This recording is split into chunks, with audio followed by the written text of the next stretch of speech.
220장 찬송하십시다. 220장입니다.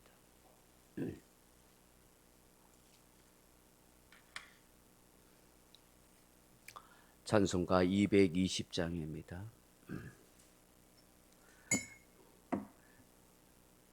사랑하는 주님 앞에 형제자매 한자리에 크신 은혜 생각하며 즐거운 찬송 부르네. 내 주 예수 본을 받아 모든 사람 내 몸같이 환난 근심 위로하고 진심으로 사랑하세. 사랑하는 주님 예수 앞에 온갖 충성 다 바쳐서 괴로우나 즐거우나 주님만 힘써 섬기네. 우리 주님 거룩한 손 제자들의 발을 씻어 남 섬기는 종의 도를 몸소 행해 보이셨네. 사랑하는 주님 예수 같은 주로 섬기나니 한 피바다 한 몸 이룬 형제여 친구들이여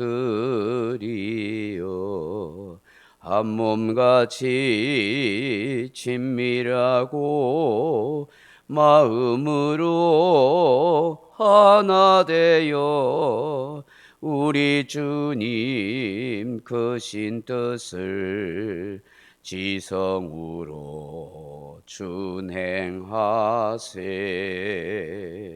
아멘. 하나님 말씀은 로마서 12장 4절 5절 말씀 같이 읽겠습니다.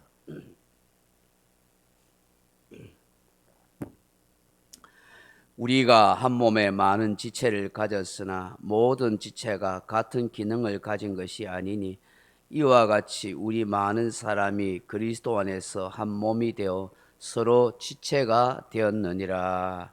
아멘. 사랑하는 성도 여러분, 어제 새벽에 살펴보았듯이 바울은 우리에게 믿음의 분량대로 지혜롭게 생각하라고 말씀하십니다. 스스로를 너무 과대평가해서 그렇게 생각하지 말고 또 상대방을 너무 과소평가도 하지 말고 서로 인정해주는 그런 마음과 생각을 가지고 신앙생활하라, 그렇게 이야기합니다.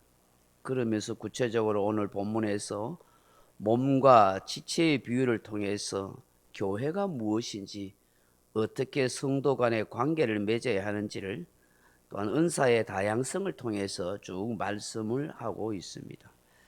즉 사람이 한 몸에 많은 지체를 가지고 있듯이 성도들도 그리스도 안에서 서로 지체로서의 존재로 그렇게 살게 된다고 말씀합니다.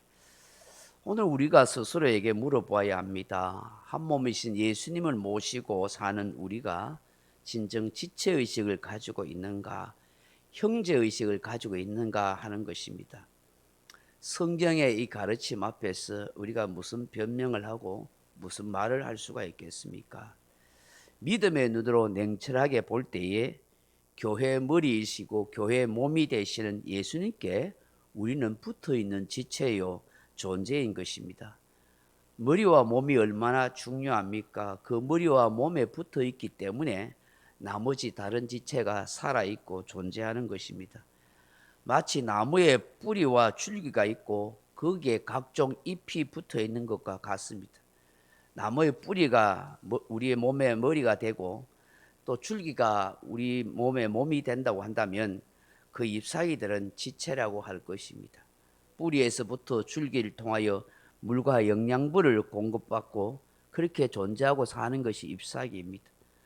뿌리와 줄기가 없다면 잎사귀는 존재할 수도 없고 살 수 없습니다. 그런데 잎사귀끼리 서로 경쟁하고 시기하고 다투면 되겠습니까? 각자의 위치에서 각자의 재능대로 서로 아름다운 잎사귀와 또한 꽃잎을 피울 뿐인 것입니다. 우리는 모습이 다 다르고 출신도 다르고 성격도 다르며 재능도 살아온 여정도 다 다릅니다. 그럼에도 불구하고 우리가 모여서 그리스도의 몸을 형성하고 있습니다. 그러므로 한 지체인 내가 빠져서는 그리스도의 몸이 온전히 형성될 수가 없습니다. 내가 그리스도의 지체가 된 이상 우리는 예수 그리스도에게로 그리고 서로에게 중요한 존재라는 것을 알아야 하는 것입니다.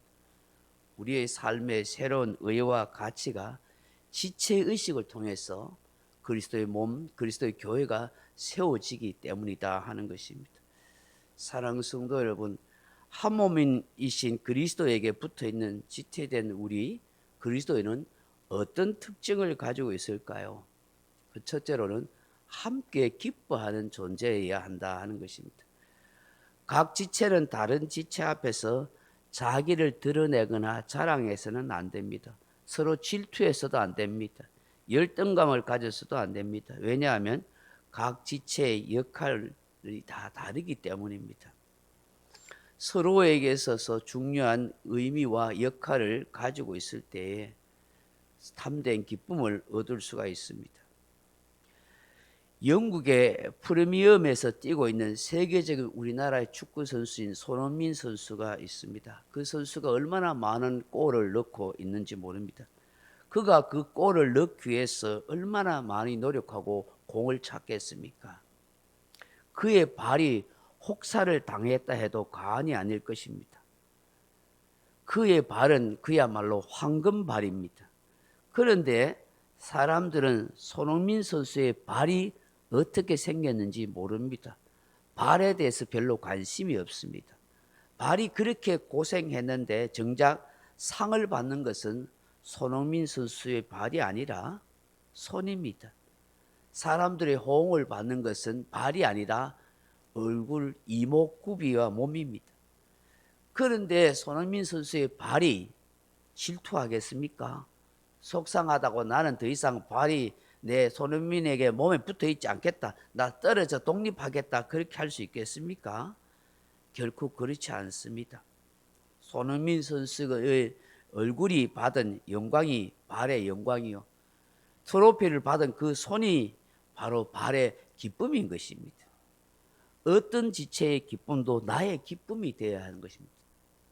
그리스도 안에서 한 몸이 된다는 것은 다른 사람의 영광을 함께 기뻐하고 누리는 것을 말하는 것입니다.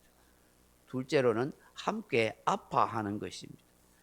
별로 소중하게 여기지 않던 새끼 발가락에 가시 하나 박혀도 온 몸이 예민하게 반응하지 않습니까? 같이 아파합니다. 왜 그렇습니까? 한 몸의 모든 지체가 다 연결되어 있기 때문입니다. 그리스도인이 한 몸이 된다는 것, 한 지체로 구성되어 있다는 것은 서로의 아픔을 같이 공유해야 한다는 것을 말씀하는 것입니다. 아이가 다쳐서 아프면 아이를 도우는 엄마도 그 부모도 그 가족이 다 아픔을 겪는 것과 같은 것입니다. 그래서 다른 사람의 아픔이 나의 아픔이 되는 것입니다. 나의 아픔이 다른 지체의 아픔이 되는 것. 그게 진짜 교회의 공동체 의식인 것입니다. 셋째로는 같은 목표를 향해 함께 나아가는 것입니다. 몸의 지체의 모양이 다르고 역할이 다르다고 해서 각기 다른 목적과 목표를 가지고 있지는 않습니다. 만약 그렇게 된다면 한 몸이 될 수 없습니다. 그리스도인들에게 있어서 뚜렷한 한 가지 목표는 두말할 것 없이 그리스도의 정인된 삶을 사는 것입니다. 현재 내가 행하고 살아가는 모든 목적과 목표는 하나님의 영광이어야 하고 그리스도의 장성한 분량에까지 이르는 것입니다. 이것이 우리의 지체된 모습이라 하는 것입니다. 오늘 이 새벽에 주시는 말씀을 묵상하면서 우리가 항상 이 지체의식을 가지고 신앙생활을 했으면 좋겠다고 이런 마음으로 하나님 교회 생활을 잘 할 수 있게 해달라고 그렇게 기도하기를 주님의 이름으로 축원합니다. 각자 기도하시다가 돌아가시기 바랍니다.